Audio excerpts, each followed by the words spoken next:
Hello, Pop Consumer Society. We've returned. It's permitted. Having lunch, and look at that. What a twist. Look at the X. Look at this beautiful back and forth happening on Super Fantastico between the Fantastic Four and Superman, two movies premiering in the same month, just 2 weeks apart. This competition is going to be intense because last week ticket sales opened for Fantastic Four, and then it was that story, right? A trailer, everyone talking about the movie, and it started selling well, selling well. The website crashed, and then they even used that as a marketing strategy, right? Look at that. Fantastic Four sold so much, the website crashed, which was already excellent news, man. It was the best. It was the best sale of the year. Not just for Marvel, but for the whole year. Fantastic Four was the best selling movie in pre sales this year, according to Fandango, which sells these tickets in the United States. It seems that Amazon's website also crashed, and Fandango's website went down too because of so many requests. Then those questions came up like, is it the same? Could it be part of the marketing? We know that Disney is capable of anything when it comes to marketing to sell their movies, so we're always a bit skeptical. But it was a good sign. I didn't imagine that Fantastic Cuts would sell so much in pre-sale, because these aren't characters that the public knows in this version. It's not a movie with strong connections to the current Marvel Universe, and the current Marvel Universe isn't generating that much interest either. For example, Captain America, Brave New World, and Thunderbolts had low box office numbers. So it wasn't expected to have so much movement, but it worked out. The biggest pre-sale of the year, the biggest pre-sale, the highest pre-sale sales of the year. Excellent news for Marvel. Then the back and forth started, right? Superman posts saying that the robot that appears in the movie is practical, they're real robots. Then the Fantastic Four, Marvel, publishes that the little robot, Herbie from the Fantastic Four, is also practical. So it goes back and forth, and now, yesterday actually, a trailer came out, and my friend, a trailer came out of Superman, and look, it's the first time I feel like I'm in the Detective Comics universe. To be in the Detective Comics universe. To see the multiplicity of things happening. I had something with the Marvel universe that I didn't have with the Detective Comics universe. Never. It was like this, a touch here, a touch there, but a complete, complex, fantastic universe, using an expression without comparing it to the other. That fantasy, the fantasy from the movies, what I read in the comics, was the feeling I had when I saw Avengers. When I saw Avengers in 2012, I said, I'm seeing a comic book right in front of me. And now with the trailer, I'm talking about within the movie, with the Superman trailer, I also had that feeling. The trailer blew up on the internet with very interesting, very intriguing scenes. Maybe it even revealed too much, but it gave that sense that a great movie is coming in this genre. I'm not talking here about one person's taste or another's. I know there are people who criticized it, people who thought it was terrible. Anyway, that was my impression, that was my opinion. And I think it went over well with the public too, because tickets for Superman sold like water. Also, according to Robo's site, according to the websites themselves. We don't know for sure, but the information we have is that it surpassed the sales of Fantastic Four. Superman surpassed Fantastic Four. Superman is a movie that I've been talking about here on the channel for a long time. It doesn't have that responsibility of hitting a billion, of being a huge box office success. Is he a famous character? Yes. Is he a character who is much more well known than the Fantastic Four?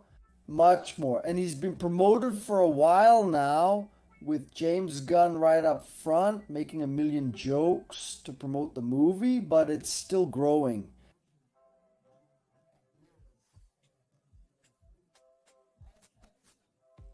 It's growing. The opening weekend projections for Superman have topped $100 million, exceeding my expectations. I expected around 80 or 90 at most. Some predictions have already hit 170. $170 million is a good start for a little billion. And there will be 2 weeks there.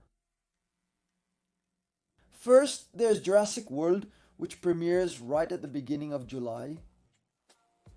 First week of July, Jurassic World, Dinosaurs, which has been kind of missing. I was pretty sure that Jurassic World would have the best opening of the three, but I'm already starting to rethink that because I don't see anyone talking about dinosaurs. They're going to have to rely on it just because it's a dinosaur movie. Come watch a dinosaur movie. Because I'm not seeing any genuine interest in the film. A week later, Superman releases, potentially impacting Jurassic World's box office. The second weekend performance of Jurassic World is crucial. While a drop is expected, losing significant revenue to Superman is a concern. People will skip Jurassic World for Superman. Jurassic World fans will watch it on opening weekend. It's uncertain how kids who love dinosaurs will react to Superman, but they may want to see it. Superman will get attention on the second weekend. The third weekend is empty, except for the I Know What You Did Last Summer remake. On the fourth weekend, the 25th, Fantastic Four comes out, 2 weeks after Superman's second weekend. That's when you'll measure the movie's popularity and its ability to attract people who weren't at this pre-release, which sold a lot. The second weekend tends to have a sharp drop when the pre-sales are high. And then by the third weekend, after 3 weekends, people are already tired of geckos, everything's red around, and Superman is going to face the Fantastic Four. And then let's see what happens. If the Fantastic Four can debut with more than 100 million, which would also be great news for the Fantastic Four. Rivalries aside, studio rivalries, because among the artists, there's no rivalry. We have to say here that the success of one is the success of the other. The return of a successful Superman movie helps the Fantastic Four. Whoever watches Superman, fans excited about Superman will also be thrilled to see the Fantastic Four, because there's a movie of the same genre. Superhero movies are back. We're going to talk a lot about that. They're back, we're back, so I'm going to watch the other one too, because I'm interested in the genre. Not in Marvel or Detective Comics, I'm a Marvel fan, I'm a Detective Comics fan. That's what I said here on the channel. The tide rises and lifts all boats. And Superman's success is good for the Fantastic Four. He might be more successful with the Fantastic Four, but Superman lifts the Fantastic Four by generating interest in the genre. Sometimes a person who watches Superman without much expectation ends up liking it so much that they get excited and into the superhero hype again, wanting to watch anything superhero related in the following weeks, including the Fantastic Four.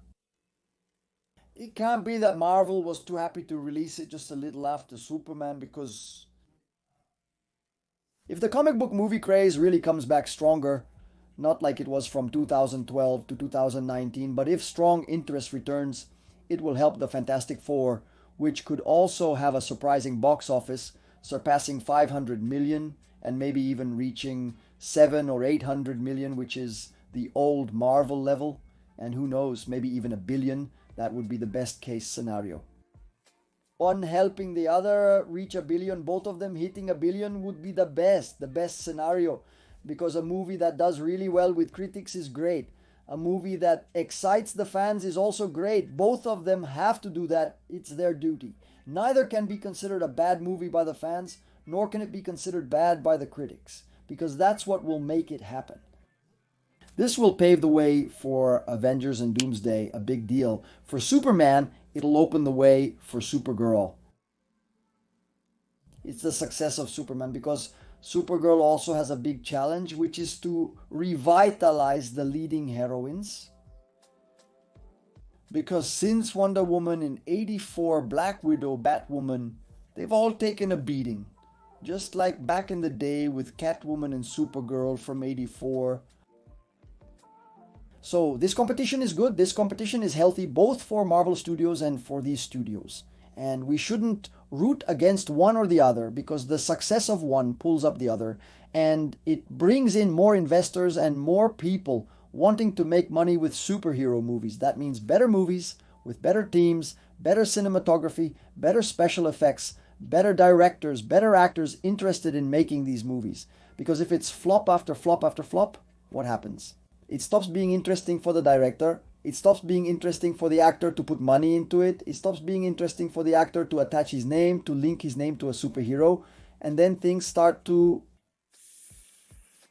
go back to the production levels of the 90s. So calm down, guys. That's what I wanted to talk to you about. Thank you so much for watching this video. I'll be back soon with more pop culture topics. In a moment, you'll see some channel options for you to click and stick around with me a little longer. See you later. See you soon. See you in a bit. Bye. That concludes another Cuatro Coisas episode. We post at least 3 videos daily, Monday through Sunday.